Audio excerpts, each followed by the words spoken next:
and it gives you what? 2NaCl. तो Na positive है और Cl क्या है? नेगेटिव. तो ऑब्वियसली Na कितना इलेक्ट्रॉन लॉस कर रहा है? लॉस ऑफ 2 इलेक्ट्रॉन, मतलब ऑक्सीडाइज है. और Cl क्लोरीन यहाँ पे नेगेटिव चार्ज है, मतलब इलेक्ट्रॉन गेन कर रहा है. तो गेन ऑफ 2 इलेक्ट्रॉन मतलब क्या हुआ? ये रिडक्शन. क्लियर? इस तरीके से जैसे मैंने आपको बताया, you must know here in this, हमने रिडॉक्स रिएक्शन में दिया था. तो these are the some of 2 half reactions.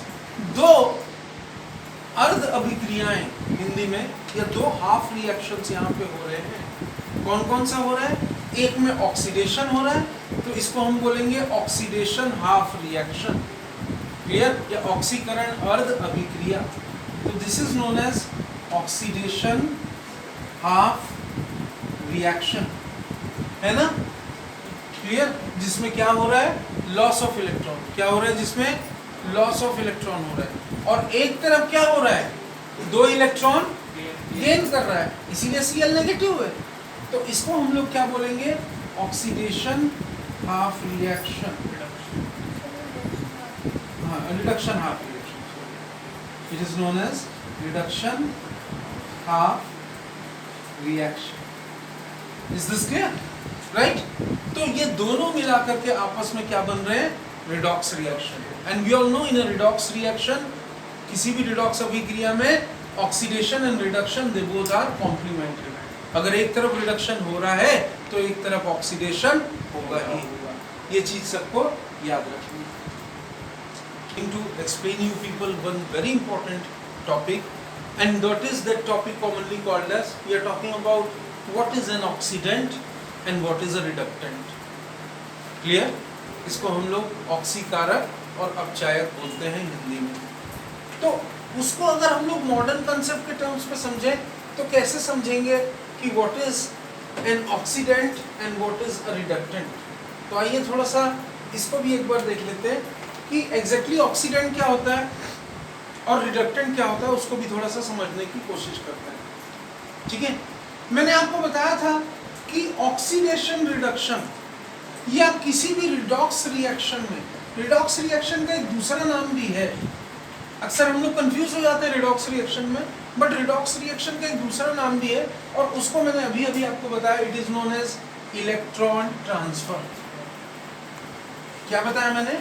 That is commonly called as electron transfer. Is this clear? है ना?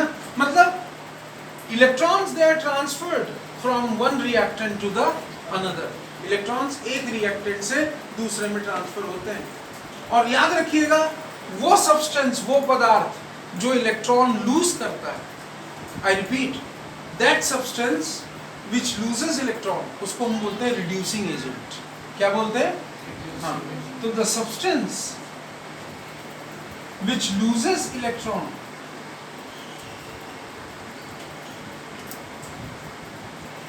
is called reducing agent. What it is called as? It is called as reducing agent. है ना? उसको हम क्या बोलते हैं? Reducing agent बोलते हैं. और substance which accepts electron, it is called as oxidizing agent. The substance which accepts electron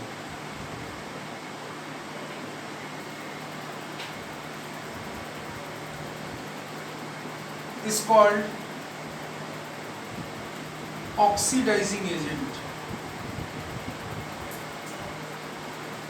What it is called as? It is called as oxidizing agent. Clear? ये चीज सबको याद रखना है. Clear? देखिए एक चीज तो बहुत क्लियर है कि रिड्यूसिंग एजेंट क्या करते हैं? वो इलेक्ट्रॉन को डोनेट करते हैं. Reducing agent they donate electron किसको? दूसरे सब्सटेंसेस. और ऑक्सीडाइजिंग एजेंट क्या करते हैं? They accept electron from other substances. Is this clear? इसीलिए रिड्यूसिंग एजेंट को हम आमतौर पे इलेक्ट्रॉन डोनर्स बोलते हैं, क्योंकि ये इलेक्ट्रॉन देते हैं, लूज करते हैं. तो इनको हम इलेक्ट्रॉन डोनर बोलते हैं. These are commonly called as the reducing agent. They are commonly called as electron donors. और oxidizing agent को हम ये मान के चलते हैं they are electron acceptors. What these are electron acceptors. तो एक इलेक्ट्रॉन डोनर है और दूसरा क्या है, इलेक्ट्रॉन एक्सेप्टर. ठीक है, मतलब एक भाषा और आ रही है इसकी, एक अच्छी सी प्यारी सी डेफिनेशन और आ रही है सिंपल तरीके से. अगर बेसिक्स के साथ समझें तो एक बात और क्लियर हो रही, रिड्यूसिंग एजेंट, ये जो रिड्यूसिंग एजेंट है, ये रिड्यूसिंग एजेंट जैसे मैंने आपको पहले ही बताया, रिडक्शन के बाद ये खुद क्या हो जाते हैं, ऑक्सीडाइज हो जाते हैं. After reduction themselves get oxidized. After reduction they themselves get oxidized. Who? The reducing agent. ये क्या हो जाते हैं, ये खुद ऑक्सीडाइज हो जाते हैं. और ऑक्सीडाइजिंग एजेंट, ये जो ऑक्सीडाइजिंग एजेंट है, after they are being oxidize, जैसा मैंने आपको बताया था, after oxidizing other substance, after oxidizing other substances,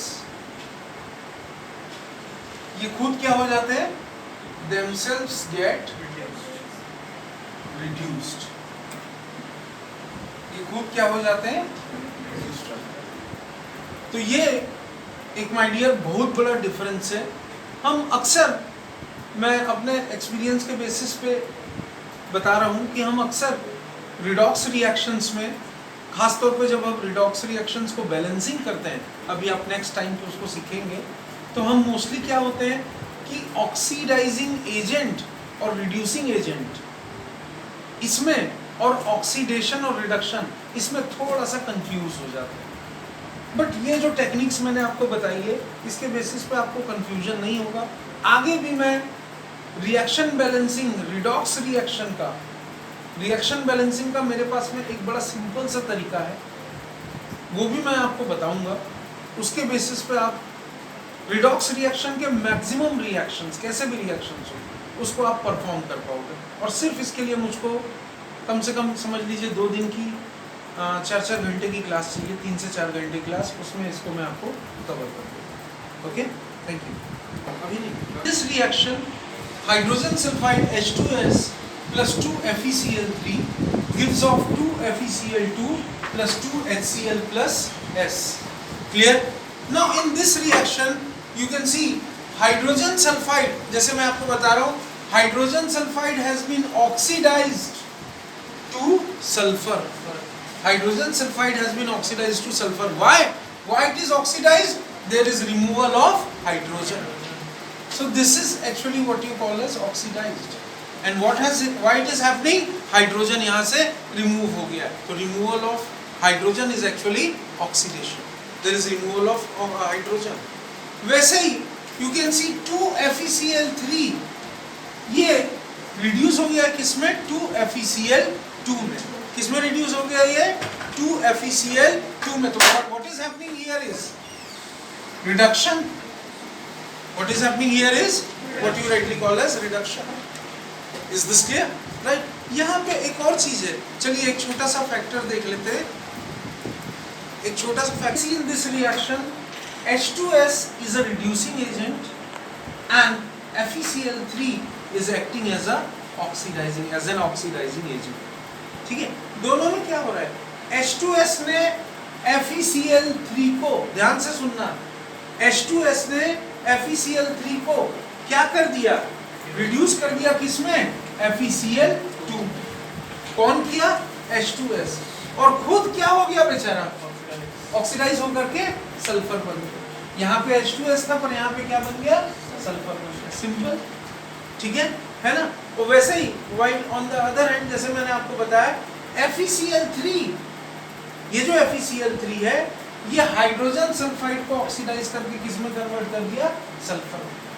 ठीक है, तो यू विल फाइंड कि FeCl3 has oxidised H2S to sulphur, और खुद किसमें रिड्यूस हो गया? FeCl2 में. किसमें रिड्यूस हुआ? FeCl2 में. Therefore H2S is acts as reducing agent and FeCl3 it is acting as oxidizing. इसको मैं एक छोटे से एग्जांपल से और समझाने की कोशिश करता हूँ. एक छोटा सा रिएक्शन और मैं आपको देता हूँ, ठीक है? चलिए ट्राई करते हैं, क्योंकि जब तक समझ में ना आए हिम्मत नहीं हारनी है, और आखिरी समय तक उसको अपने दिमाग में उतारते रहना है। एक छोटा सा मैं और रिएक्शन दे रहा हूँ, ट्राई करिएगा, ये और अच्छे से समझ में आएगा। 2Al, Al is what? Aluminium. 2Al plus Fe2O3, और ये जब आपस में 2Al प्लस Fe2O3 आपस में रिएक्ट कर रहा है तो क्या होगा? ये Al2O3, और लास्ट में क्या बचेगा आप बताइए? Al2O3 साथ में 2Fe, am I right? साथ में क्या बना आपके? 2Fe बना। तो चलिए सबसे पहले गगन आप बताइए क्या ऑक्सीडाइज हुआ इसमें? कौन ऑक्सीडाइज हो रहा है? अब तो आराम से बता सकते हो। मेरी क्लास में तो आंसर बड़ा बड़ निकल सकता है। What is oxidation? Addition of oxygen. तो एल्यूमिनियम में क्या हो रहा है?